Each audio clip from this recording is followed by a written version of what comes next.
Hello friends, welcome to R J tech life. ಸ್ನೇಹಿತರೆ, ಇವತ್ತಿನ ಈ ಒಂದು ವಿಡಿಯೋದಲ್ಲಿ ನಾವು ಆಲ್ರೆಡಿ ಪಾರ್ಟ್ 1 ವಿಡಿಯೋ ಅಂದರೆ ನಾವು ಈ ಬ್ರದರ್ ಡಬಲ್ ನೀಡ್ಲ್ ಬಗ್ಗೆ ಏನು ಫಸ್ಟ್ ನಾವು ಮಾತಾಡಿದ್ವಲ್ಲ, ಸೊ ಆ ಪಾರ್ಟ್ 1ನಲ್ಲಿ ಬಂದು ನಾವು complete A to Z details ಅಂತ ಏನು ಹೇಳಿದ್ನಲ್ಲ, ಸೊ ಅದರಲ್ಲಿ ನಾವು ಪಾರ್ಟ್ 1ನಲ್ಲಿ ಮೇಜರಾಗಿ ನಾವು ಬಂದು ನೀಡ್ಲ್ ಬಾರ್ ಡ್ಯಾಮೇಜ್ ಆಗಿತ್ತು. ಆ ನೀಡ್ಲ್ ಬಾರ್ನ ಯಾವ ರೀತಿ ರೀಪ್ಲೇಸ್ ಮಾಡೋದು ಮತ್ತು ಅದನ್ನ ಯಾವ ರೀತಿ ಅಸೆಂಬಲ್ ಮಾಡಿ ಮತ್ತು ರೀಫಿಕ್ಸ್ ಮಾಡೋದು ಯಾವ ರೀತಿ ಅಂತೇಳಿ ಪಾರ್ಟ್ 1ನಲ್ಲಿ ನೋಡಿದ್ವಿ. ಸೊ ಇದು ಪಾರ್ಟ್ 2 ಅದು ಮುಂದುವರೆಸ್ಕೊಂಡು ಇದರಲ್ಲಿ ಬಂದು ಏನು ಮಾಡೋಣ, ನಾವು ಕಂಪ್ಲೀಟ್ ಡೀಟೇಲ್ಸ್ ಅದೇ ರೀತಿಯೇ. ಸೊ ಇದರಲ್ಲಿ ಫೀಡಿಂಗ್ ಟೈಮ್ ಚೇಂಜ್ ಮಾಡೋದು, ಎಸ್ಪೆಷಲಿ ಇದರಲ್ಲಿ ಏನಪ್ಪ ಅಂದರೆ ಇದ್ರ ಬೆಲ್ಟು ಡ್ಯಾಮೇಜ್ ಆಗಿತ್ತು. ಕೆಲವೊಂದು ಇಮೇಜಸ್ ನಾನು ನಿಮಗೆ ಪಾರ್ಟ್ 1ನಲ್ಲೂ ಸಹ ತೋರಿಸಿದ್ದೆ.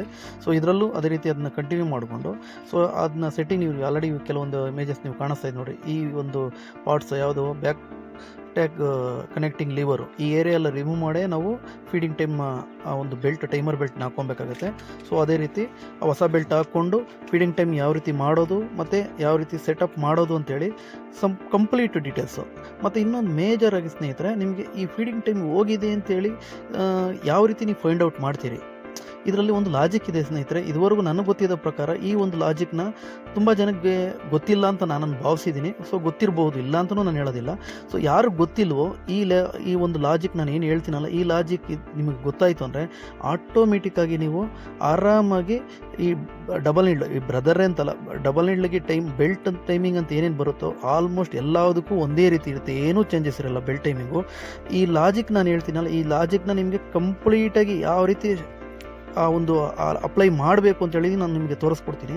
ಇದರಿಂದ ನಿಮಗೆ ಅದೇ ಹೇಳಿದ್ನಲ್ಲ, ಈಸಿಯಾಗಿ ಬೆಲ್ಟ್ ಫೀಡಿಂಗ್ ಟೈಮ್ ಮಾಡೋದಕ್ಕೆ ಗೊತ್ತಾಗುತ್ತೆ. ಪ್ಲಸ್ ಇದು ಯಾವ ರೀತಿ ವರ್ಕ್ ಆಗುತ್ತೆ ಆ ಫೀಡಿಂಗ್ ಟೈಮು ಅನ್ನೋದು ಸಹ ನಿಮಗೆ ಅರ್ಥ ಆಗುತ್ತೆ. ಸೊ ಹಾಗಾಗಿ ಈ ವಿಡಿಯೋನ ಸ್ಕಿಪ್ ಮಾಡದೆ ಎಂಡ್ವರೆಗೂ ನೋಡಿ. ಸೊ ಬನ್ನಿ ನಾವು ವಿಡಿಯೋದ ಬಗ್ಗೆ ನೋಡೋಣ ಸ್ನೇಹಿತರೆ. ಮತ್ತು ಯಾರೆಲ್ಲ ನಮ್ಮ ಈ ಒಂದು ವಿಡಿಯೋನ ಹೊಸದಾಗಿ ನೋಡ್ತಾ ಇದ್ದೀರಾ, ದಯವಿಟ್ಟು ಸಬ್ಸ್ಕ್ರೈಬ್ ಮಾಡಿಕೊಂಡು ವಿಡಿಯೋ ನೋಡಿ. ಹಾಗೆ ಬೆಲ್ ಬಟನ್ ಪ್ರೆಸ್ ಮಾಡಿ ನೋಟಿಫಿಕೇಶನ್ ಆಲ್ ಅಂತೇಳಿ ಸೆಟ್ ಮಾಡ್ಕೊಳ್ಳಿ. ಹಾಗೆ ಫೇಸ್ಬುಕ್ಕಲ್ಲಿ ಇನ್ ಕೇಸ್ ಯಾರಾದರೂ ನೋಡ್ತಾ ಇದ್ದಾರೆ ನಮ್ಮ ವಿಡಿಯೋಸ್ನ, ಸೊ ಫಾಲೋ ಆಗೋದನ್ನು ದಯವಿಟ್ಟು ಮರೆಯಬೇಡಿ ಸ್ನೇಹಿತರೆ.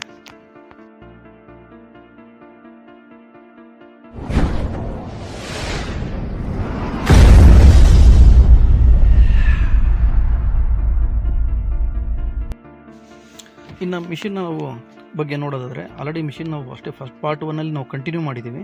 ಸೊ ಅದರಲ್ಲೆಲ್ಲ ನೀಡ್ಲ್ ಬಾರ್ ಅಸೆಂಬಲ್ ಎಲ್ಲ ಮಾಡಿ ಫಿಕ್ಸ್ ಮಾಡ್ಕೊಂಡಿದ್ವಿ. ಇದರಲ್ಲಿ ಈ ಪುಲ್ಲಿ ನೋಡ್ತಾ ಇದ್ರಲ್ಲ, ಈ ಪುಲ್ಲಿಯಲ್ಲಿ ಥ್ರೆಡ್ ಜಾಮ್ ಆಗಿತ್ತು, ಆ ಥ್ರೆಡ್ ಜಾಮ್ನೆಲ್ಲ ತೆಗೆದಿದ್ದೀವಿ. ಸೊ ಇಲ್ಲಿ ಮೇನ್ ಅಪ್ಪರ್ ಶಾಫ್ಟಲ್ಲಿ ನಿಮಗೆ ಸ್ಲಾಟ್ ಕಾಣುತ್ತಲ್ಲ, ಆ ಸ್ಲಾಟಲ್ಲಿ ಬಂದು ಈ ಪುಲ್ಲಿಯಲ್ಲಿ 2 ಸ್ಕ್ರೂ ಬರುತ್ತೆ. ಒಂದು ಸ್ಕ್ರೂ ಅದರಲ್ಲಿ ಫಿಕ್ಸ್ ಮಾಡ್ಕೊಳ್ಳಿ, ಇನ್ನೊಂದು ಸ್ಕ್ರೂ ನಾರ್ಮಲ್ ಆಗಿ ಫಿಟ್ ಮಾಡಿ. ಇದು ಆರ್ಡಿನರಿ ಮಿಷಿನ್ ಇರೋದ್ರಿಂದ ಏನು ಪ್ರಾಬ್ಲಮ್ ಇಲ್ಲ ಸ್ನೇಹಿತರೆ.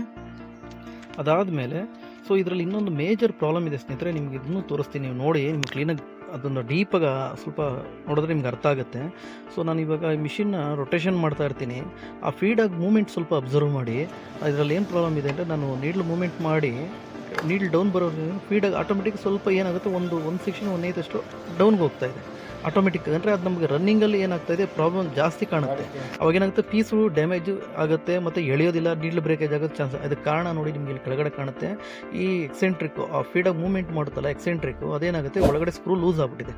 ಅದು ನಿಮ್ಗೆ ರೊಟೇಷನ್ ಮಾಡಿ ತೋರಿಸ್ತೀನಿ ನೋಡ್ಕೊಳ್ಳಿ, ಕೈಕಿ ತೋರಿಸ್ನಲ್ಲ. ಸೊ ಅದೇ ಜಾಗನೇ ನೋಡಿ, ಅಲ್ಲಿ ಕಾಣುತ್ತಾ, ಅದು ಪ್ಲೇ ಇದೆ. ಅಂದರೆ ಆ್ಯಕ್ಚುಲಿ ಆ ಸ್ಲಾಟ್ ಇರುತ್ತೆ, ಆ ಸ್ಲಾಟಲ್ಲಿ ಏನಾಗುತ್ತೆ ಸ್ಕ್ರೂ ಲೂಸ್ ಆಗಿದೆ. ಸೊ ಅದರಿಂದ ಏನಾಗುತ್ತೆ, ಆ ಫೀಡಾಗು ನಾವು ಕೈಯಲ್ಲಿ ರೊಟೇಷನ್ ಮಾಡ್ಬೇಕಾದ್ರೆ ಡೀಪಾಗಿ ಅದು ನೋಡಿದ್ರೆ ನಿಮ್ಗೆ ಗೊತ್ತಾಗುತ್ತೆ, ಮಿಷಿನ್ ಥರ ನಿಮಗೆ ಪ್ರಾಕ್ಟಿಕಲಾಗಿ ಅರ್ಥ ಆಗುತ್ತೆ. ಅವಾಗ ಏನಾಗುತ್ತೆ, ಹಿಂಗೆ ಮೂವ್ಮೆಂಟ್ ಮಾಡ್ಬೇಕಾದ್ರೆ ಲೈಟಾಗಿ ಹಂಗೆ ಡೌನ್ ಬಿದ್ದಂಗೆ ಕಾಣುತ್ತೆ. ಅರೆ ಅದು ನೋಡೋಕ್ಕೆ ಅಷ್ಟೊಂದು ಡೀಪಾಗಿ ಇದಿಲ್ಲ ಅಂದ್ರೆ ಗೊತ್ತಾಗಲ್ಲ, ಅರೆ ತುಂಬ ಸೂಕ್ಷ್ಮವಾಗಿ ನೋಡೋದಕ್ಕೆ ಗೊತ್ತಾಗುತ್ತೆ. ಸೊ ಅದಕ್ಕೆ ಮೇಜರ್ ಪ್ರಾಬ್ಲಮ್ ಇದೊಂದು. ಇದನ್ನು ಯಾವುದೇ ಕಾರಣಕ್ಕೂ ಸ್ಕಿಪ್ ಮಾಡಬೇಡಿ, ಯಾಕಂದರೆ ಸ್ಕಿಪ್ ಮಾಡಿದ್ರೆ ಇದೇನು ಹಂಗೆ ನೀವು ರನ್ ಮಾಡಿಬಿಟ್ರೆ ಗೊತ್ತಾಗೋದೇ ಇಲ್ಲ.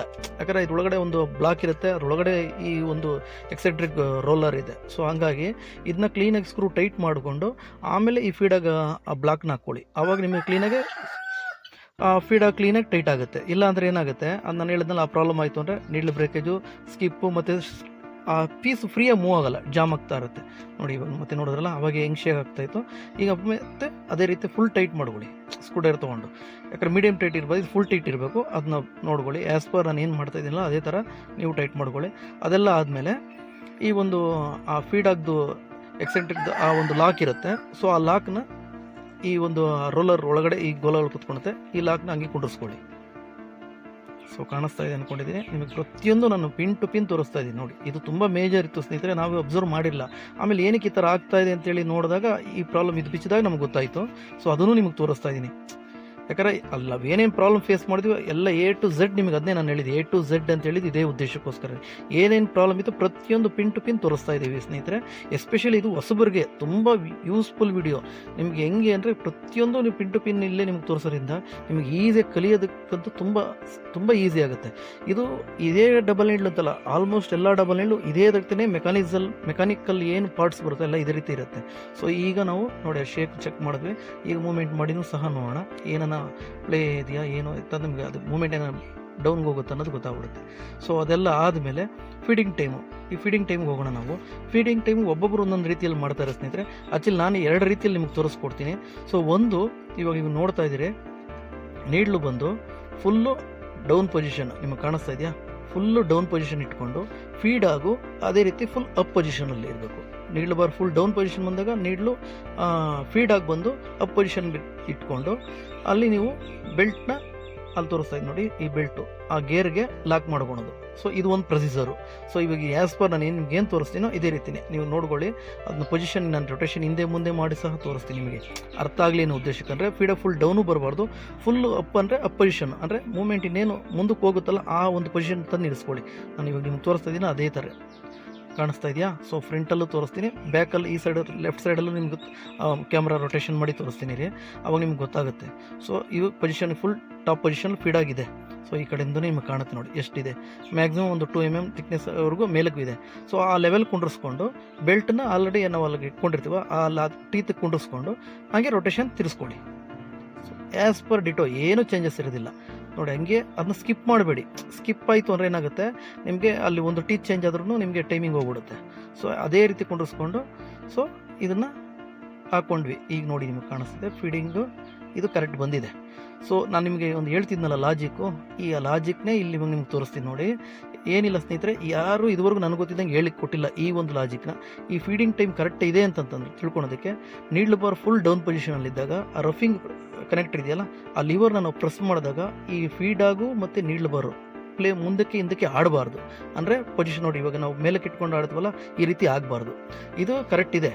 ನೀವು ಡೌನ್ ಫುಲ್ ಅಪ್ ಪೊಸಿಷನಲ್ಲಿ ಇಟ್ಕೊಂಡು ಆಡಿದ್ರೂ ಅದು ಫೀಡಾಗು ನೀಡ್ಲು ಬಾರು ರೊಟೇಷನ್ ಆಗೋಲ್ಲ. ಮತ್ತು ಡೌನ್ ಪೊಸಿಷನಲ್ಲಿ ಇಟ್ಟಾಗೂ ನೀವು ರಫಿಂಗ್ ಲಿವರ್ ನೋಡಿದಾಗ ಇದು ಮೂಮೆಂಟ್ ಆಗಬಾರ್ದು. ಅದು ಎಕ್ಸಾಕ್ಟು ಫೀಡಿಂಗ್ ಟೈಮು ಅಂತೇಳಿ. ಇದು ಕಂಪನಿಯಿಂದ ಬರ್ತಕ್ಕಂಥ ಯಾವುದೇ ಹೊಸ ಮಿಷಿನ್ ನಿಮಗೆ ಡೌಟ್ ಇದ್ದರೆ ನಾನು ಹೇಳ್ತಕ್ಕಂಥ ನೀವು ಕ್ರಾಸ್ ಚೆಕ್ ಮಾಡ್ಬೋದು. ಯಾವ ರೀತಿ ಅಂತಂದರೆ ಯಾವುದೋ ಒಂದು ಹೊಸ ಮಿಷಿನ್ ಬಂದಿರುತ್ತಲ್ಲ ಇದೇ ರೀತಿ ನೀವು ಚೆಕ್ ಮಾಡಿ, ಆವಾಗ ನಿಮಗೆ ಪಕ್ಕಾ ಕ್ಲಾರಿಟಿ ಸಿಗುತ್ತೆ. ಪ್ರೊಸೀಜರ್ ಇದೇ ರೀತಿಯೇ ಚೆಕ್ ಮಾಡೋದು. ಈ ಒಂದು ಲಾಜಿಕ್ನ ನಮಗೆ ನಮ್ಮ ಗುರುಗಳೊಬ್ಬರು ಹೇಳ್ಕೊಟ್ಟಿದ್ರು. ಸೊ ಅದನ್ನು ನಾನು ನಿಮಗೆ ನಮ್ಮ ಜೊತೆಯಲ್ಲಿ ಕಲ್ತೋರ್ದವ್ರಿಗೆಲ್ಲ ನಾನು ಇದು ಹೇಳ್ಕೊಟ್ಟಿದ್ದೀನಿ. ಸೊ ಇದು ನಿಮಗೆ ಒಂದು ಅವಕಾಶ ಸಿಕ್ತು ಹೇಳ್ಕೊಡೋದಕ್ಕೋಸ್ಕರ ಅದನ್ನು ನಾನು ನಿಮಗೆ ಈ ಒಂದು ವಿಡಿಯೋದಲ್ಲಿ ಮುಖಾಂತರ ನಿಮಗೂ ಹೇಳ್ಕೊಡ್ತಾ ಇದ್ದೀನಿ. ಸೊ ಸಿಂಪಲ್, ಅದೇ ನಾನು ಹೇಳಿದ್ನಲ್ಲ, ನೀಡ್ಲು ಬಾರ್ ಫುಲ್ ಡೌನ್ ಪೊಸಿಷನಲ್ಲಿ ಇಟ್ಕೊಂಡು ನೀವು ರಫಿಂಗ್ ಕನೆಕ್ಟರ್ನ ಲಿವರ್ನ ಹೊಡೆದ್ರೆ ರಫಿಂಗ್ ಆಗೋದಿಲ್ಲ. ಸೊ ಇವಾಗ ಇನ್ನೊಂದು 2ನೇ ಪ್ರೊಸೀಜರ್ ಹೇಳ್ತಾ ಇದ್ದೀನಿ ಫೀಡಿಂಗ್ ಟೈಮ್ ಮಾಡೋದು, ಅದನ್ನು ನೋಡ್ಕೊಳ್ಳಿ. ನೀಡ್ಲು ಬಾರು ಫೀಡಾಗಿ ಲೆವೆಲ್ಗೆ ಅಂದರೆ ನೀಡ್ಲು ಪ್ಲೇಟ್ಗೆ ಫೀಡಾಗಿ ಲೆವೆಲ್ ಇಟ್ಕೊಂಡು ನೀಡ್ಲು ಬಾರ್ ಮೂಮೆಂಟ್ನು ಬಂದು ಕರೆಕ್ಟಾಗಿ ಆ ಲೆವೆಲ್ಗೆ ಇಟ್ಕೊಂಡು ಇಲ್ಲಿ ಸೇಮ್ ಅದೇ ರೀತಿಯೇ ಇಲ್ಲಿ ಟೀತ್ಗಳು ಕುಂಡಿಸ್ಕೊಂಡು ಲಾಕ್ ಮಾಡ್ಕೊಳ್ಳಿ. ಇದು ಸೆಕೆಂಡ್ ಪ್ರೊಸೀಜರು. ಇದೂ ಸೇಮ್ ಯಾವುದೇ ರೀತಿ ಮಾಡಿದ್ರು ಫೀಡಿಂಗ್ ಟೈಮ್ ಒಂದೇ ರೀತಿಯೇ ಬರುತ್ತೆ ನೋಡಿ. ಇದರಲ್ಲೂ ನಿಮ್ಗೆ ಕಾಣಿಸುತ್ತೆ 1.5 1 mm ನಿಮಗೆ ಪ್ಲೇ ಬಂದರೆ ಏನೂ ಪ್ರಾಬ್ಲಮ್ ಇಲ್ಲ. ಅಂದರೆ ರಫಿಂಗ್ ಲಿವರ್ ಹೊಡೆದ್ರೆ ಮೂಮೆಂಟ್ ಅಂದರೆ ಏನೂ ಪ್ರಾಬ್ಲಮ್ ಇಲ್ಲ ಸ್ನೇಹಿತರೆ. ಆದರೆ ನಿಮಗೆ ಒಂದು 3 mm 4 mm ಅಷ್ಟು ಡಿಫ್ರೆನ್ಸ್ ಬಂತು ಅಂದರೆ ನಿಮಗೆ ನೀಡ್ಲು ಬ್ರೇಕೇಜು ರಫಿಂಗು ಪ್ರಾಬ್ಲಮ್ ಬರ್ತಾ ಇರುತ್ತೆ. ಅದು ಪ್ರಾಬ್ಲಮ್ಮೇ ಅದು. ಎಕ್ಸಾಕ್ಟಾಗಿ ನಾನು ಹೇಳಿದ್ನಲ್ಲ, ನೀಡ್ಲು ಬಾರ್ ಫುಲ್ಲು ಡೌನ್ ಪೊಸಿಷನಲ್ಲಿ ಅದು ನೀಡ್ಲು ಬಾರ್ ಡೌನ್ ಪೊಸಿಷನ್ ಫೀಡಾಗು ಅಪ್ ಪೊಸಿಷನ್ ಬಂದಿರುತ್ತಲ್ಲ ಆ ಲೆವೆಲಾಗಿ ನೀವು ರಫಿಂಗ್ ಕನೆಕ್ಟ್ ಹೊಡೆದ್ರೆ ನಿಮಗೆ ಅದು ವರ್ಕ್ ಆಗಬಾರ್ದು, ರಫಿಂಗ್ ವರ್ಕ್ ಆಗಬಾರ್ದು. ಅರ್ಧ ಡೌನ್ಗೆ ಇಟ್ಕೊಂಡು ಇಲ್ಲ ಅರ್ಧ ಮೇಲೆ ಇಟ್ಕೊಂಡು ಹೊಡೆದ್ರೆ ನಿಮಗೆ ರಫಿಂಗ್ ಕನೆಕ್ಟಿಂಗ್ ವರ್ಕ್ ಆಗುತ್ತೆ. ಸೊ ಅದು ಕರೆಕ್ಟ್ ಪ್ರೊಸೀಜರು. ಈ ಒಂದು ಲಾಜಿಕ್ನ ನೀವು ತಿಳ್ಕೊಂಡಿದ್ದೀರಂದರೆ ನಿಮಗೆ ಫೀಡಿಂಗ್ ಟೈಮ್ ಕರೆಕ್ಟ್ ಇದೆಯಲ್ಲ ಅಂತ ನೀವೇ ಜಡ್ಜ್ ಮಾಡ್ಬೋದು. ಸೊ ನೋಡಿ ನಾನು ತೋರಿಸ್ತೀನಿ, 0.5 ಪ್ಲೇ ಬರುತ್ತೆ ಅಂದರೆ ವರ್ಕ್ ಆಗ್ತದೆ, ಏನು ಪ್ರಾಬ್ಲಮ್ ಇಲ್ಲ. ಸೊ ಇದು ಆ ಒಂದು ಲಾಜಿಕ್ ನಿಮಗೆ ಮೈಂಡಲ್ಲಿ ಇರಲಿ. ಸೊ ಇದೆಲ್ಲ ಆದಮೇಲೆ ನಾವು ಉಕ್ಸೆಟ್ ಟೈಮಿಂಗ್ ಮಾಡೋಕೆ ಹೋಗೋಣ. ಯಾಕಂದರೆ ಇದೆಲ್ಲ ಫೀಡಿಂಗ್ ಟೈಮ್ ಮಾಡಿದ್ರೆ ನೀವು ಮತ್ತೆ ಉಕ್ಸೆಟ್ ಟೈಮ್ ಮಾಡಿದ್ರೆ ಮತ್ತೆ ಅದು ಉಕ್ಸೆಟ್ ಟೈಮು ಫೀಡಿಂಗ್ ಟೈಮ್ ಹೊಸದಾಗ ಮಾಡಿದ್ರೆ ಮತ್ತೆ ಹೋಗ್ಬಿಡುತ್ತೆ. ಸೊ ಹಾಗಾಗಿ ಏನು ಮಾಡಿ, ಇದೆಲ್ಲ ಆದಮೇಲೆ ಮತ್ತೆ ಉಕ್ಸೆಟ್ ಟೈಮ್ನ ಫೀಡಿಂಗ್ ಟೈಮ್ ಆದಮೇಲೆ ಉಕ್ಸೆಟ್ ಟೈಮ್, ಅದಕ್ಕೆ ಉಕ್ಸೆಟ್ ಟೈಮಿಂಗ್ ಬೇಸಿಕ್ ನಾಲೆಡ್ಜ್ ಇದು. ಸೊ ಅದನ್ನು ನಿಮ್ಗೆ ಎಕ್ಸ್ಪ್ಲೈನ್ ಮಾಡ್ತಾ ಇದ್ದೀನಿ, ನೀವು ನೋಡ್ತಾ ಇದ್ದೀರಿ. ಸೊ ಆ ಬಾಟಮಲ್ಲಿ ಇರ್ತಕ್ಕಂಥ ಗೇರ್ ಸ್ಕ್ರೂ ಮತ್ತು ಉಕ್ಸೆಟ್ಟಲ್ಲಿ ಇರ್ತಕ್ಕಂಥ ಗೇರ್ ಸ್ಕ್ರೂ ಎಲ್ಲ ಲೂಸ್ ಮಾಡಿಕೊಂಡು ಸೊ ನೀವು ಕ್ಲೋಸಿಂಗು ಮತ್ತು ಕ್ಲಿಯರೆನ್ಸ್ ಮಾಡೋದಕ್ಕೆ ಆ ಬಾಟಮ್ ಮಿಲ್ಲರ್ ಗೇರ್ ಸ್ಕ್ರೂ ಅಡ್ಜಸ್ಟ್ಮೆಂಟ್ಗೆ ಆಗುತ್ತೆ. ಟಾಪ್ದು ಬಂದು ಉಕ್ ಸೆಟಲ್ ರೊಟೇಷನ್ಗೆ ಅದು ಟೈಮಿಂಗ್ ಆಗುತ್ತೆ. ಸೊ ಇವು ನೋಡಿ ಎರಡೂ ಮಾಡಿ ತೋರಿಸ್ತಾ ಇದ್ದೀನಿ. ಆ್ಯಸ್ ಪರ್ ವಿಡಿಯೋ ನೀವು ಫಾಲೋ ಆಗಿ ಸ್ನೇಹಿತರೆ, ಆರಾಮಾಗಿ ಮಾಡ್ಬೋದು. ಎಸ್ಪೆಷಲಿ ಹೊಸಬ್ರಿಗೆ, ಸೀನಿಯರ್ಸ್ಗೆ ಆಲ್ಮೋಸ್ಟ್ ಎಲ್ಲರಿಗೂ ಗೊತ್ತಿರುತ್ತೆ ಸ್ನೇಹಿತರೆ. ಹೊಸಬ್ರಿಗೆ ಕಲಿಯುವಂಥವ್ರಿಗೆ ಈ ಒಂದು ವಿಡಿಯೋ ತುಂಬ ಹೆಲ್ಪ್ಫುಲ್ ವಿಡಿಯೋ. ಸೊ ಹಾಗಾಗಿ ನಾನು ನಿಮಗೆ pin to pin A to Z ಈ ಒಂದು ವಿಡಿಯೋ ಮುಖಾಂತರ ನಿಮ್ಗೆ ತೋರಿಸ್ತಾ ಇದ್ದೀನಿ. ಹಾಗಾಗಿ ಪಾರ್ಟ್ 1 ನಾನು ಅದೇ ಹೇಳಿದ್ದೀನಲ್ಲ, ಯಾರೆಲ್ಲ ಮಿಸ್ ಮಾಡ್ಕೊಂಡಿದ್ರೆ ಅದನ್ನು ನಾನು ಇದ್ರ ಎಂಡ್ ಸ್ಕ್ರೀನಲ್ಲಿ ಕೊಟ್ಟಿರ್ತೀನಿ, ನೋಡ್ಕೊಳ್ಳಿ. ಆವಾಗ ಇದನ್ನು ಕಂಟಿನ್ಯೂ ಮಾಡಿ ನಿಮ್ಗೆ ಈಸಿಯಾಗಿ ಅರ್ಥ ಆಗುತ್ತೆ. ಸೊ ಈಗ ನೀವು ಟೈಮಿಂಗ್ ನೋಡ್ತಾ ಇದ್ದೀರಿ. ಸೊ ಇದು ನಾನು ಆಲ್ಮೋಸ್ಟ್ ಎಲ್ಲರಿಗೂ ನಾನು ಏನು ಹೇಳೋಕ್ಕೆ ಇಷ್ಟಪಡ್ತೀನಿ ಅಂದರೆ, ಮಿಡಲ್ ಟೈಮಿಂಗೇ ನೀವು ಒಂದು ಪ್ರಿಪ್ರೇಷನ್ ತೊಗೊಳ್ಳಿ. ಏನಕ್ಕೆ ಅಂದರೆ ಇದು ಎಲ್ಲದಕ್ಕೂ ಸೂಟಬಲ್ ಆಗುತ್ತೆ. ತುಂಬ ಥಿಕ್ನೆಸ್ ಇರೋ ಫ್ಯಾಬ್ರಿಕ್ ಬಂತು ಅಂದರೆ ಅಷ್ಟೇ ಲೋ ಟೈಮಿಂಗ್ ಬೇಕಾಗುತ್ತೆ ಸ್ನೇಹಿತರೆ. ಇನ್ನು ಉಳಿದು ಎಲ್ಲದಕ್ಕೂ ನೀವು ಮಿಡಲ್ಗೇ ಟೈಮಿಂಗ್ ಇಟ್ಕೊಳ್ಳಿ, ಆಟೋಮೆಟಿಕಾಗಿ ಕರೆಕ್ಟಾಗಿ ಬರುತ್ತೆ. ಮತ್ತು ಕ್ಲಿಯರೆನ್ಸು ಅಷ್ಟೇ 0 mm 0.1 ಏನು ಪ್ರಾಬ್ಲಮ್ ಆಗಲ್ಲ. 0 mm ನೀವು ಮೇಂಟೈನ್ ಮಾಡಿ. ಆಲ್ಮೋಸ್ಟ್ 0 ಮಾಡಿದ್ರೆ ನಿಮಗೆ ಸ್ಕಿಪ್ಪು ಬರೋಲ್ಲ, ಉಕ್ ಸೆಟ್ಟು ಮತ್ತು ಡ್ಯಾಮೇಜು ಆಗೋಲ್ಲ. ಟಚ್ ಕೊಡೋಕೆ ಹೋಗ್ಬೇಡಿ, ಟಚ್ ಕೊಟ್ಟರೆ ಡ್ಯಾಮೇಜ್ ಆಗುತ್ತೆ. ಅದಲ್ಲ ಆದಮೇಲೆ ನೀಡ್ಲ್ ಬಾರ್ ರೈಟ್ನ ಯಾವ ರೀತಿ ನೀವು ಜಡ್ಜ್ ಮಾಡ್ತೀರಿ ಈ ಸ್ಪ್ಲಿಟ್ ಬಾರ್ ಮಿಷಿನಲ್ಲಾಗಲಿ ಮತ್ತು ಸ್ಟ್ಯಾಂಡರ್ಡ್ ಬಾರ್ ಆಗಲಿ. ನಾನು ನಿಮಗೆ ಈ ಲಾಜಿಕ್ನ ಒಂದು ಡಬಲ್ ಎಂಡ್ ಫಸ್ಟೇ ಒಂದು ಸಲ ಹೇಳಿದ್ದೀನಿ ಸಿಂಗಲ್ ಎಂಡ್ ಮಿಷಿನಲ್ಲಿ. ಸೊ ಇದರಲ್ಲೂ ಹೇಳ್ತೀನಿ ನೋಡಿ, ಈ ನೀಡ್ಲ್ ಬಾರ್ ಫುಲ್ಲು ಇದರಲ್ಲಿ ಮಾರ್ಕ್ ಇರುತ್ತೆ, ಕೆಲವರಲ್ಲಿ ಮಾರ್ಕ್ ಇಲ್ಲ ಅಂದರೆ ಈ ನಾನು ಹೇಳೋ ಒಂದು ಲಾಜಿಕ್ನ ಇದರಲ್ಲೂ ಅಪ್ಲೈ ಮಾಡ್ಕೊಳ್ಳಿ. ಈ ಸೆಕೆಂಡ್ ಮಾರ್ಕ್ ಕಾಣಿಸ್ತಾ ಇದೆ ಇದರಲ್ಲಿ, ಕೆಲವಕ್ಕೆ ಬರೋದಿಲ್ಲ. ಅದಕ್ಕೆ ಏನು ಮಾಡಿ, ಉಕ್ ಸೆಟ್ ನಾನು ತೋರಿಸ್ತಾ ಇದ್ದೀನಿ ನೋಡಿ, ಇನ್ನರ್ ಲೆವೆಲ್ಗೆ ಆ ನೀಡ್ಲು ಪಾಯಿಂಟ್, ಆ ಸ್ಕಾರ್ಚ್ ಥ್ರೆಡ್ ಹಾಕ್ತೀವಲ್ಲ ಓಲು, ಆ ಓಲ್ಗೆ ಬಂದು ಎಂಡ್ ಓಲ್ಗೆ ಕರೆಕ್ಟಾಗಿ ಡೌನ್ ಪೊಸಿಷನಲ್ಲಿ ನೋಡಿ, ಅಲ್ಲಿ ನಾನು ತೋರಿಸ್ತಾ ಇದ್ದೀನಿ ನೋಡಿ, ಆ ಲೆವೆಲ್ಗೆ ಇನ್ನರ್ ಲೆವೆಲ್ಗೆ ಅದನ್ನ ನೀಡ್ಲು ಬರ್ನ ಫುಲ್ ಡೌನ್ ಪೊಸಿಷನಲ್ಲಿ ಅಲ್ಲಿ ಬರಬೇಕು. ಆ ರೀತಿ ನೀವು ಸೆಟ್ ಮಾಡಿಕೊಂಡ್ರೆ ನೀಡ್ಲ್ ಬಾರ್ ಆಟೋಮೆಟಿಕಾಗಿ ಕರೆಕ್ಟ್ ಬಂದುಬಿಡುತ್ತೆ. ನಿಮಗೆ ಸ್ಪಿಟ್ ಬಾರಲ್ಲಿ ನಿಮಗೆ ಆಲ್ಮೋಸ್ಟ್ ಸ್ಟ್ಯಾಂಡರ್ಡಾಗಿ ಬಂದುಬಿಡುತ್ತೆ, ಯಾಕಂದರೆ ಓಲ್ಡ್ರು ಕರೆಕ್ಟಾಗಿ ಅಡ್ಜಸ್ಟ್ ಮಾಡಿ 0.1 ವೇರಿಯೇಷನ್ ಆಗುತ್ತೆ. ಅದೇ ಸ್ಟ್ಯಾಂಡರ್ಡ್ ಬರಲ್ಲೇ ನಿಮಗೆ ಈ ಲಾಜಿಕ್ಕು ಈಸಿಯಾಗಿ ಅರ್ಥ ಆಗುತ್ತೆ. ಯಾಕಂದರೆ ಸ್ಟ್ಯಾಂಡರ್ಡ್ ಬರಲ್ಲಿ ನಿಮಗೆ ಕೆಲವೊಂದು ಮಾರ್ಕ್ ಬರುತ್ತೆ, ಕೆಲವೊಂದು ಮಾರ್ಕ್ ಬರಲ್ಲ. ಬರೆದಿದ್ದು ಇಂಥವಕ್ಕೆ ಈ ಲಾಜಿಕನ್ನು ನೀವು ಯೂಸ್ ಮಾಡ್ಕೊಳ್ಳಿ. ನೀಡ್ಲ್ ಬಾರ್ ರೈಟ್ ಬರುತ್ತೆ. ಆಮೇಲೆ ಸೆಟಲ್ ಟೈಮಿಂಗ್ ನಾನು ಹೇಳಿದ್ನಲ್ಲ ಹ್ಯಾಸ್ ಇಟ್ ಸೇಮ್ ಮಾಡಿ. ಅದೆಲ್ಲ ಆದಮೇಲೆ ಸೊ ಇಲ್ಲಿ ಕೆಳಗಡೆ ಕಾಣಿಸ್ತಾ ಇದ್ದಿಲ್ಲ ಗೇರ್ ಸ್ಕ್ರೂ, ಇದೆಲ್ಲ ಕ್ಲೀನಾಗಿ ಆ್ಯಸ್ ಇಟ್ ಹೇಗಿತ್ತು ಫಸ್ಟು ಅದೇ ರೀತಿ ಟೈಟ್ ಮಾಡ್ಕೊಳ್ಳಿ. ಯಾಕಂದ್ರೆ ನೀವು ಒಂದು ಸ್ಕ್ರೂ ಏನೋ ಲೂಸ್ ಮಾಡಿದ್ರೆ ಆ ಗೇರ್ ಬಾಟಮ್ ಸ್ಕ್ರೂ ಟರ್ನ್ ಆಯಿತು ಅಂದರೆ ಫೀಡ್ ಮತ್ತು ಟೋಟಲ್ ಉಕ್ ಸೆಟ್ ಟೈಮಿಂಗೇ ಚೇಂಜ್ ಆಗಿಬಿಡುತ್ತೆ. ಸೊ ಅದು ಹಾಗಾಗಿ ಬಿಡಬೇಡಿ. ಅದೆಲ್ಲ ಆದಮೇಲೆ ನಾವು ನಿಮಗೆ ಕಂಪ್ಲೀಟ್ ತೋರಿಸ್ತಾ ಇದ್ದು ನೋಡಿ, ಇದು ಬಂದು ಫೀಡ್ ಆಗೋದು ಅಡ್ಜಸ್ಟ್ಮೆಂಟು, ಅದು ಬಂದು needle bar only needle bar movement ಮಾಡೋ ಅಡ್ಜಸ್ಟ್ಮೆಂಟು. ಇದು ಬಾಟಮ್ ನಾನು ಆಲ್ರೆಡಿ ಫೀಡ್ ಆಗದ ಅವಾಗೆ ತೋರಿಸ್ನಲ್ಲ ಅಪ್ ಡೌನ್ ಮಾಡೋದು. ಸೊ ಅದೆಲ್ಲ ಆದಮೇಲೆ ಉಕ್ ಸೆಟ್ದು ಇದು ಸ್ಕ್ರೂಗಳೆಲ್ಲ ಟೈಟ್ ಮಾಡ್ಕೊಳ್ಳಿ. ಆ ಒಂದು ಉಕ್ ಸೆಟ್ ಬೇಸ್ ಕವರ್ ಎಲ್ಲ ಟೈಟ್ ಮಾಡ್ಕೊಳ್ಳಿ. ಆಮೇಲೆ ನೋಡಿ, ನಾನು ಲೆಫ್ಟ್ ರೈಟ್ ಆಲ್ರೆಡಿ ಫಸ್ಟ್ ನಿಮಗೆ ಇದು ವರ್ಕ್ ಆಗೋದು ನಾನು ತೋರಿಸಿದ್ದೀನಿ. ಸೊ ಇದ್ರಲ್ಲಿ ಜಸ್ಟ್ ಹಂಗೆ ನಾವು ರಫ್ಲಿ ಚೆಕ್ ಮಾಡ್ತಾ ಇದ್ದೀವಿ. ಎಲ್ಲ ಆದಮೇಲೆ ನೀಡ್ಲ್ ಪ್ಲೇಟು ಫೀಡ್ ಆಗು ಎಲ್ಲ ಕಂಪ್ಲೀಟ್ ಫಿಟ್ ಮಾಡ್ಕೊಳ್ಳಿ. ಇದು ಏನಕ್ಕೆ ತೆಗೆದಿದೆ ಅಂದರೆ ನಿಮಗೆ ಈ ಟೈಮಿಂಗ್ ಮಾಡೋದಕ್ಕೋಸ್ಕರ ಗೊತ್ತಾಗಲಿ ಉಕ್ ಸೆಟ್ ಟೈಮಿಂಗು ಅಂತೇಳಿ ನಾನು ಫೀಡಾಗೆಲ್ಲ ತೆಗೆದಿದ್ದು, ಬೇರೆ ಇನ್ಯಾವುದೇ ಉದ್ದೇಶಕ್ಕೋಸ್ಕರ ಅಲ್ಲ. ಸೊ ಅದೆಲ್ಲ ಆದಮೇಲೆ ನಾವು ಫಿಟ್ಟಿಂಗ್ ಮಾಡ್ಕೊಳ್ಳೋಣ. ಕಂಪ್ಲೀಟ್ ಫಿಟ್ಟಿಂಗ್ ಮಾಡಿಕೊಂಡು ಸೊ ನೀಡ್ಲ್ ಪ್ಲೇಟ್ ಎಲ್ಲ ಫಿಕ್ಸ್ ಮಾಡಿಕೊಂಡು ನಾವು ಸ್ಟಿಚಿಂಗ್ ಮಾಡೋಣ. ವೇಸ್ಟಲ್ಲಿ ಸ್ಟಿಚ್ ಮಾಡೋಣ. ವೇಸ್ಟಲ್ಲಿ ಸ್ಟಿಚ್ ಮಾಡಾದಮೇಲೆ ನೀವು ಪ್ರೊಡಕ್ಷನ್ಗೆ ಹಾಕೊಳ್ಳಿ, ಆಟೋಮೆಟಿಕ್ಕಾಗಿ ಏನೂ ಪ್ರಾಬ್ಲಮ್ ಇಲ್ಲ, ಕರೆಕ್ಟ್ ಬರುತ್ತೆ. ಸೊ ನೀವು ಫಸ್ಟ್ ವೇಸ್ಟಲ್ಲಿ ಸ್ಟಿಚ್ ಮಾಡಿದ್ರೆ ನಿಮ್ಗೆ ಅಲ್ಲೇ ಗೊತ್ತಾಗುತ್ತೆ ರಿಸಲ್ಟ್ ಬರುತ್ತೋ ಕರೆಕ್ಟಾಗಿ ಇಲ್ಲ ಅನ್ನೋದು ಅಲ್ಲಿ ನಿಮ್ಗೆ ಗೊತ್ತಾಗ್ಬಿಡುತ್ತೆ. ಸೊ ನೋಡಿ, ನೀಡ್ಲ್ ಪ್ಲೇಟ್ ಫಿಕ್ಸ್ ಮಾಡ್ಕೊತಾ ಇದ್ದೀನಿ. ಸೊ ಇದು ಇನ್ನೊಂದ್ಸಲ ಎಲ್ಲ ಆದಮೇಲೆ ಒಂದ್ಸಲ ಕ್ರಾಸ್ ಚೆಕ್ ಮಾಡ್ಕೊಳ್ಳಿ ಎಲ್ಲ ಸ್ಕ್ರೂಸು ಅಷ್ಟೇ. ಯಾಕೆಂದರೆ ನಾವು ಇದು ಪ್ರತಿ ಸಾರಿ ನಾನು ಹೇಳ್ತೀನಿ, ಏನಕ್ಕೆ ಅಂದರೆ ನಾವೇನೇ ಮಾಡಿದ್ರು ಒಂದ್ಸಲ ಕ್ರಾಸ್ ಚೆಕ್ ಮಾಡ್ಕೊಳ್ಳಿ. ನೋಡಿ, ಫೀಡಾಗಿ ಇಟ್ಟು ಅಷ್ಟೇ. ಮತ್ತು ಬಾಟಮಲ್ಲಿ ಅಪ್ ಡೌನ್ ಬಂತು ಅಂದರೆ ಒಳಗಡೆ ನಾನು ಸ್ಕ್ರೂ ತೆಗೆದು ತೋರಿಸ್ತೀವಲ್ಲ ಆ ಜಾಗದಲ್ಲಿ ಇನ್ನೊಂದು ಸ್ಮಾಲ್ ಸ್ಕ್ರೂ ಇರುತ್ತೆ, ಅದನ್ನು ಚೆಕ್ ಮಾಡ್ಕೊಬೋದು. ಅಲ್ಲಿ ನೀವು ಅಡ್ಜಸ್ಟ್ಮೆಂಟ್ ಮಾಡ್ಕೊಬೋದು. ನಾನು ಲಿವರ್ ನೋಡಿರಿ ಮತ್ತೆ ನಾನು ಮೂವ್ಮೆಂಟ್ ಮಾಡಿ ತೋರಿಸ್ತಾ ಇದ್ದೀನಿ ನಿಮಗೆ. ಇನ್ನೊಂದ್ಸಲಿ ಕ್ರಾಸ್ ವೆರಿಫೈ, ನಾನು ಯಾವತ್ತೂ ಅಷ್ಟೇ ಏನೇ ಕೆಲಸ ಮಾಡಿದ್ರು ಒಂದ್ಸರಿ ಕ್ರಾಸ್ ವೆರಿಫೈ ಮಾಡ್ತೀನಿ. ಏನಕ್ಕೆ ಅಂದರೆ ಕರೆಕ್ಟಾಗಿ ಇದೆಯಲ್ಲ ಅಂತೇಳಿ ಚೆಕ್ ಮಾಡ್ಕೊಳಕ್ಕೆ. ಇದು ಜಸ್ಟ್ ಒಂದು ರೆಫರೆನ್ಸ್ಗೆ ಅಷ್ಟೇ. ನಿಮಗೂ ಈ ಮೆಥಡ್ ನೀವು ಫಾಲೋ ಮಾಡಿದ್ರೆ ನಿಮಗೆ ಈಸಿ ಆಗುತ್ತೆ. ನಾವು ಮಾಡಿರ್ತಕ್ಕಂಥ ಕರೆಕ್ಟ್ ಇದೆಯಲ್ಲ ಅಂತೇಳಿ ಒಂದು ಕ್ರಾಸ್ ವೆರಿಫೈ. ಸ್ಕ್ರೂ ಅಷ್ಟೇ ಟೈಟ್ ಮಾಡಿದ್ದೀವಿ ಇಲ್ಲ ಅಂತೇಳಿ ಚೆಕ್ ಮಾಡ್ಬೋದು. ನೋಡಿ, ಫುಲ್ ಡೌನ್ ಪೊಸಿಷನ್ ಇಟ್ಬಿಟ್ಟು ಮತ್ತೆ ಲಿವರ್ ನಾನು ಹೊಡಿತೀನಿ. ನೋಡಿ, ಇವಾಗ ಏನು ವರ್ಕ್ ಆಗ್ತಾ ಇಲ್ಲ. ನಾನು ಅರ್ಧ ಇಟ್ಟು ನೋಡಿದೆ, ಅವಾಗ ವರ್ಕ್ ಆಯಿತು. ಈಗ ನೋಡಿ, ಅದು ಕ್ಲೀನಾಗಿ ಏನು ಚೇಂಜಸ್, ಅದು ಎಕ್ಸಾಕ್ಟ್ ಹಂಗೆ ಇದೆ, ಏನೂ ಚೇಂಜಸ್. ಪಾಯಿಂಟ್ ಅದೇ ಹೇಳಿದ್ನಲ್ಲ, 0.5 1 mm ಏನೂ ಆಗೋದಿಲ್ಲ, ತಲೆನೇ ಕೆಡಿಸ್ಕೊಬೇಡಿ.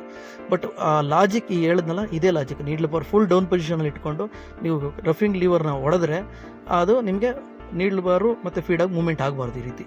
ಇದು ನಾನು ನಿಮಗೆ ಮತ್ತು ಸ್ವಲ್ಪ ಅಪ್ಪಲ್ಲಿ ಇಟ್ಕೊಂಡು ಅದು ಆಗುತ್ತೆ, ಅವೇನಾಗಲ್ಲ. ಮತ್ತು ಇದರಲ್ಲಿ ನಿಮಗೆ ಇದು ಫೀಡಿಂಗ್ ಟೈಮ್ದೇ. ಸೊ ಇದರಲ್ಲಿ ಸ್ಲಾಟ್ ಬರುತ್ತೆ ಸ್ನೇಹಿತರೆ. ಕೆಲವೊಂದರಲ್ಲಿ ಸ್ಲಾಟ್ ಇಲ್ಲ ಅಂತಂದರೆ ನೀವು ನೋಡ್ಕೊಳ್ಳಿ, ನಿಮ್ಗೆ ಗೊತ್ತಾಗುತ್ತೆ. ಆಲ್ಮೋಸ್ಟ್ ಸ್ಲಾಟ್ ಬಂದೇ ಬರುತ್ತೆ.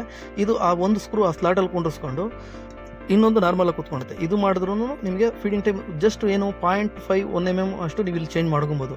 ಇನ್ನು ಉಳಿದಿದ್ದು ಏನೇ ಮಾಡ್ತೀನಿ ಅಂದರೆ ಆ ಬೆಲ್ಟಲ್ಲೇ ಮಾಡಬೇಕು, ಇಲ್ಲಾಂದರೆ ನೀವು ಚೇಂಜ್ ಮಾಡೋಕ್ಕಾಗೋದಿಲ್ಲ. ಸೊ ಅದನ್ನು ತೋರಿಸ್ತೀನಿ ನೋಡಿ. ನಾನು ಝೂಮ್ ಹಾಕಿ ನಿಮಗೆ ಆ ಲೈಟ್ ಸಹ ಆನ್ ಮಾಡಿ ತೋರಿಸ್ತೀನಿ. ಸ್ಲಾಟ್ ಇರೋದು ಕಾಣ್ತಾ ಇದೆಯಾ? ಫಸ್ಟ್ ಸ್ಕ್ರೂ, ಸೆಕೆಂಡ್ ಸ್ಕ್ರೂ ನಿಮ್ಗೆ ಸ್ಲಾಟ್ ಕಾಣಿಸ್ತಾ ಇದೆ ನೋಡಿ, ಕಾಣಿಸ್ತಾ ಇದ್ದಾರೆ.